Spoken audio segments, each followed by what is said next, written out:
I did read a little bit of The Alchemist, but really like the Bruce Lee books is what I use like to learn, especially like the art expression of the human body because like I want to be able to get my body into a physical condition because I don't smoke weed and I don't drink anymore. I don't do any of that. And I just been like good ever since. Like I don't have like depression or anything. Like I could weed out a lot of people without like you know what I'm saying, without even trying because like people are like, oh, let's turn up. Yeah, let's get a drink. I don't drink. Oh, let's get a smoke. And so then how are we gonna turn up? I'm just gonna turn up being sober because I know that's my best way of turning up either way it go because I'm already full of energy. Why I need to turn that down or like use a substance to make me move, you know? Yeah, I pretty much got lost in my own head and I don't like getting lost in my own head because hell is your worst memory.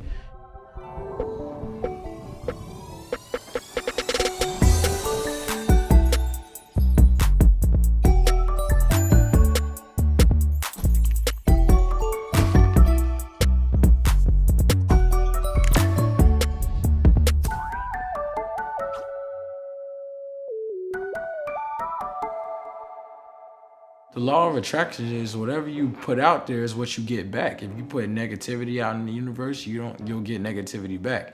If you put positivity out in the universe, that's what you're gonna get back. That's like, let's say like, man, you doing all types of wild fuck shit. If you fuck around like doing all types of crazy shit. And crazy shit is gonna come back to you because karma, you know what I'm saying? That also plays a hand with that. Because the law of attraction is like you manifest what you want in your reality. And that's either you could make your own personal heaven or you can make your own personal hell. It's whatever you put out there into the universe. Oh man, favorite cartoon character of all time? Shit. I don't know, man. That's a hard question because like, you know, you got all types of cartoons that like I like watching. Like I like watching Invader Zim. Like obviously Zim's, well no, Gur is my favorite character off of Vader and Zim. Ed and Eddie, Ed's my favorite character off of Ed and Eddie. You know what I'm saying? Dragon Ball Z, Goku's my favorite character off of Dragon Ball Z. Powerpuff Girls, I would say, who's my favorite character? Shit, I never had a favorite character in Powerpuff Girls. I always liked the girls. Samurai Jack, obviously the main character. What else? There's like multiple, like Rick and Morty. Obviously, Rick and Morty, like they're pretty funny, but I think Jerry's my favorite character. No! Hello? And like Goku had trials and tribulations of becoming stronger, and that's what every character goes through. My trials and tribulations is I want to get stronger because not a lot of people notice me and not a lot of people like understand me. You know what I'm saying? So I want to try to get stronger as possible because the strong and the people who like do stuff for justice always get overlooked until they go to the extreme and to become that person that people be like, damn, he's that nigga, you know what I'm saying? Like, and Goku just displayed that. He was the first one to display that, which led to a whole plethora of other animes to display that. Like, if you watch Hero Academy, like, the main character was born without a quirk. And then you watch Naruto, nobody liked him because he had a demon inside him and he was the worst ninja. And then you watch One Punch Man. It took him like 3 years for him to actually like get the body he wants to become the hero that he wants, but he still gets overlooked even though he's the most powerful hero in the cartoon itself. So like Goku helps people like strive to be the best them. And that's what every like person should take from Dragon Ball Z. And people be like, why you like that shit? Da, da, da. It's like, yo, it's so much truth and justice within that. And like, anybody could be like Goku, you feel me? Anybody is the controller of their own destiny and the controller of their body. And the way to understand the world, you gotta understand your body first, you know what I'm saying? Oh man, a motherfucking Nintendo 64. I remember blowing the cartridge and shit and having to jam that bitch in, the little big back piece that you had to plug up, and then you had the red, the yellow, the white cord, and you put it right here. And then this shit wouldn't turn on sometimes and shit. Damn, I can't believe you still got this shit, man. Yeah, this is like the shit, dog. I never fucked with this. I never fucked with this little thing. The reset button never really worked. And the games I had for this was Smash Brothers. I had GoldenEye, 007. That's back when I was young as hell, just playing it as a little jitterbug, you know, before players, and playing on the temple level. You know, every time you die, the screen turns bloody, and you hear the da-na, da-na, wow. Oh, I had Pokemon for this shit too. Pokemon Stadium? Yeah, Pokemon Stadium. And this was like one of the lead inspirations to Nostalgic 64. The realest shit I ever wrote, man. If tomorrow's not here, I write down all of my worst fears. Fear of loss, fear of change, fear of losing appears. Apparently, I will watch the whole world collapse and appear. No tears, my intuition tell me that the end is near. The only thing I should fear is fear itself. Learn that being afraid of God is being afraid of yourself. So go to church, nigga, but I won't go because I don't know where the money in the collection plate go. If the church still owed, then you know, read your Bible at home. I'ma read in my cell. All the stories that I read and show me how to fulfill my homeboys is, The guard came in the other day and gave me some mail and said that I got a phone call. When I go out, we gonna go harder than Medusa's building stone walls out of human flesh. Dave Koresh burn the shit down. Even though I'm not around, I know you gonna hold me down to the day that I get out if tomorrow's not here. That was dedicated to my friend who was locked up, incarcerated at the time. He is also a Raider Clan member. I'm just gonna live in my own universe because that's the only way I'll be the best in my own world. This is my world. If I'm the main character, I gotta do main character shit. If the main character is gonna get stronger, the main character is gonna get stronger. If the main character is gonna make some iller music than what he already created, he's gonna go Super Saiyan making the iller music that he's about to create. You know what I mean? So I would say Kendrick's not better than me. When I said that shit, I'm a fucking idiot for saying that shit. Because he's not. Nobody's better than me. I don't give a fuck who you are. And I'm not to sound arrogant, it's because I know who I am, I know what world I stay in, and comparing my art, you can't. Like, I can't compare my art to Kendrick's. It may have the same type of message, but I can't never compare my art to his. I can't compare my art to X. I can't compare my art to any of these other people that's around here because I know who the main character is in my world. If I make him if he's the main character in my world, then I'm a secondary character. No, I'm living as the main character in my vision because this is what I see every day. I don't see him every day. He's just a part of a chapter. That's it. They did not invent that shit. Like, if they want to talk about triplets, nigga, it was pretty much 3 6 Mafia that invented that shit. And not to mention Bone Thugs. People been doing triplets for like a long time. They just knew how to perfect it. That's the only thing that's different. And the main person who was doing triplets the most was Lord Infamous. And then you had like Bone Thugs and shit, and then you had that whole beefing and whatever. I was doing triplets way before I heard of Migos, who they were. No offense to them, because I like their shit, you know what I'm saying? But that shit been around for so long, you know what I'm saying? So it's like, if they said they invented, that's false. Just basing it off facts. I'm not basing it off of ego. We started this whole little wave. We started the whole genre. We started the whole flow. We started the whole melody. Ain't nobody right now at a point in their career can't say right now they ain't took our flow. We never did call nobody out. We just having fun. We creating a whole new sound. Like, hip-hop has changed in a big way, you know? So you can mark this down as we changed. Like, for real, like, if you wasn't influenced by 3 6, like, nigga, you tripping. Even fucking Gucci Mane admitted to saying Project Pat was his favorite rapper in the song. And if you listen to Project Pat and you listen to Gucci Mane, which are both Aquariuses, right? You're like, yo, because if you listen to Project Pat, a nigga is down for his clown, man. Be downtown, man. Orange Memphis bound, man. Like, and you listen to Gucci Mane, and I still think that Project Pat is my favorite rapper. Free my nigga Boosie, he's a gangster motherfucker. Yeah, you know what I'm saying? Like, listen to Gucci Mane's flow and go back to listen to Project Pat shit. Like, everybody derived from somewhere. So saying Migos saying they invented that flow is false. X used to live with me. Well, the thing, I remember I always try to keep X out of trouble. That was my whole thing. Like, we had this thing called the ULT house, and not just X lived there. Ronnie J lived there with me. 12lin, JK the Reaper, Posh God, Postronaut. When me and my girl broke up, I went crazy. I went crazy for a while, and then I painted my whole room, and then I drew all over the walls and shit. Like, I drew all over the walls. Young Kneecaps drew all over the walls because he's an artist, and he makes beats too. And then Ronnie drew all over the walls. Like, we all drew in my room, and then all my furniture and all that equipment just started coming in that day in my laptop. And we built the studio in my closet. And then I had like a carpet and I had a little couch. And I started hanging out my artwork and stuff. And then I just started working from there on everything that was made on Imperial.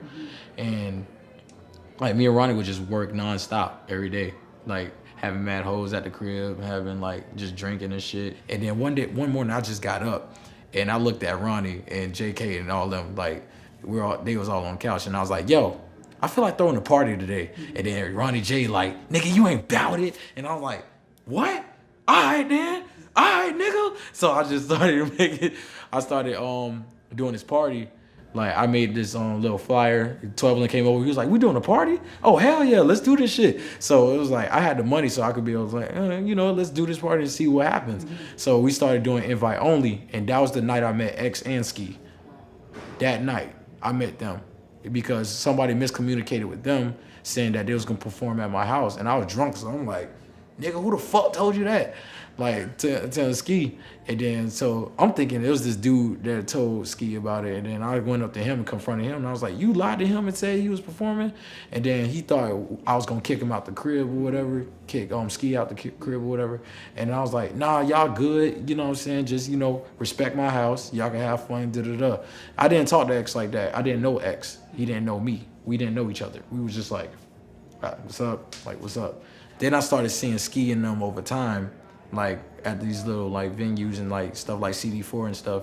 And then, then that's when Malcolm told me about Ski and X. And then when I met X, I was like, "Yo, you was at my house at that party." And he was like, "Yeah, we came to your crib, And he was like D'd up with his niggas. And I was like, "Oh shit." And I was like, "I heard your music, your shit's tight." This was before they like blew up. They already had like a little buzz, like a buzz like in Broward and shit, but it wasn't like huge. It wasn't like a huge thing. And I was just like, "Yo, like, you gotta come to my house, you know what I'm saying? Let's get some work in, you know what I'm saying?" So, and then he was like, "All right, for sure, but I gotta go to Denver for the show. And then when I come back, we'll talk it up, we'll chop it up." And I was like, "All right, cool." So X pulls up in a big ass minivan. Like, I'm like, what the fuck is going on? So he pulls up, Yoshi at the house, Ronnie at the house, all the homies at the house, 12 at the house, everybody. And Ski's there. Ski pulled up with him, and then we just got to the point like, "Yo, we want y'all to be in ULT, this, and that, and the third." And then that's when we made it official. And he was like, "Yo, I don't fucking know you." Like, he was like, "I don't know you. So is this a friendship or is this like a business opportunity?" And I was like, "With me, I can't do business if you're not my friend." Like, so I was like, "This might as well be both." You know what I mean? And then I asked him what his sign was. He was like, "I'm an Aquarius." And I'm like, "I'm an Aquarius." So it's just like we could bump heads and we can't bump heads. You know what I mean? So it just led to that. And then we went to the room and then started making shit. Like Yoshi and X were the first ones to make a song in my room.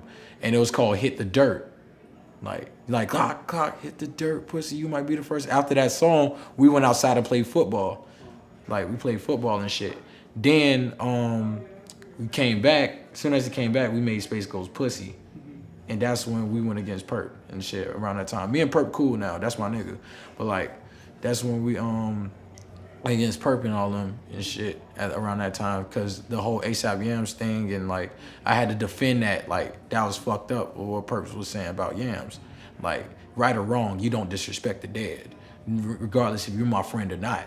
Like, you respect the dead at all times. I don't give a fuck if it's my worst enemy. I'm not gonna disrespect the dead at all. You know what I mean? So it went to that. Then me and Ski made Z-Day, and then X was he got into some type of trouble, some type of situation and shit. And I was like, "Yo, you could stay at the crib, you feel me? And like, I'll keep you out of trouble." But the things that when he got into trouble, that's what like blew him up. It's crazy. Like, but that was the main reason why I told him like to live in the ULT house, because I was like keeping him away from that shit.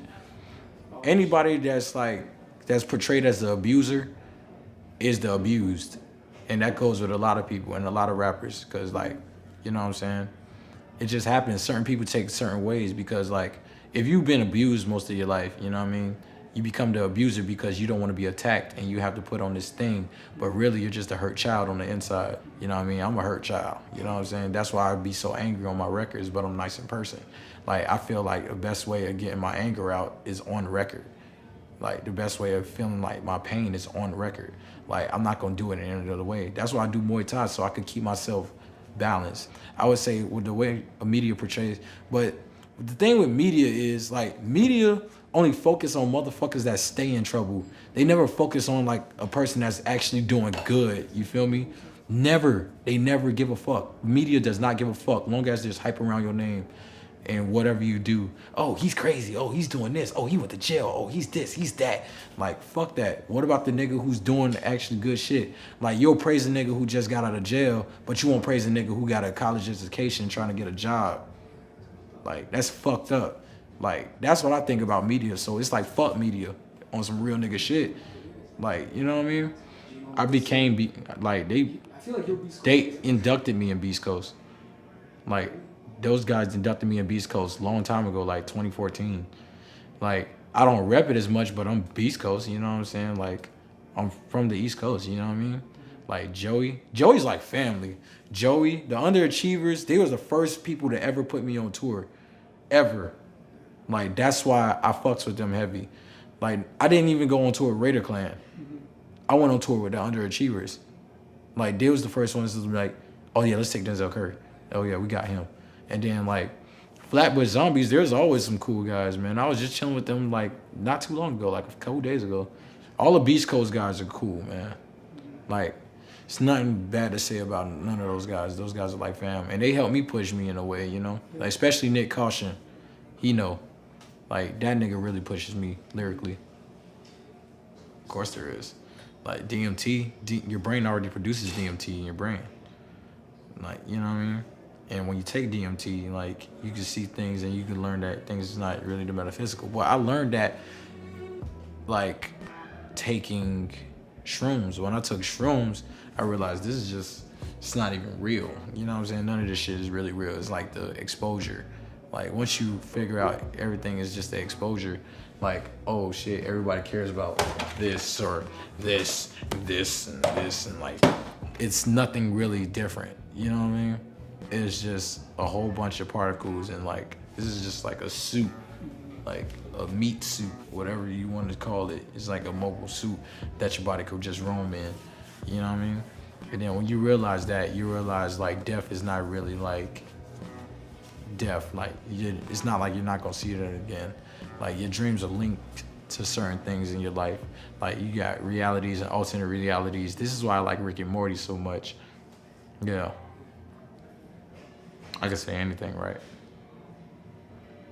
Don't let these fuck boys dictate your future. Be yourself at all times. That's it. I go by the name of Ultimate Denzel Curry, and you're now watching MONTREALITY TV, ULT. MONTREALITY Show.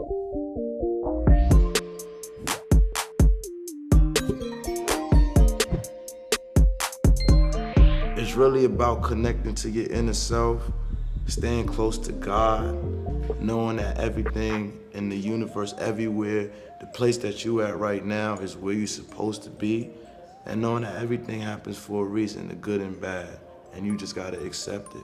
And most importantly, where you are now is just a reflection of your past thoughts, your past thinking. So if you want to change your future, you gotta change your thoughts now and then put them into action ultimately.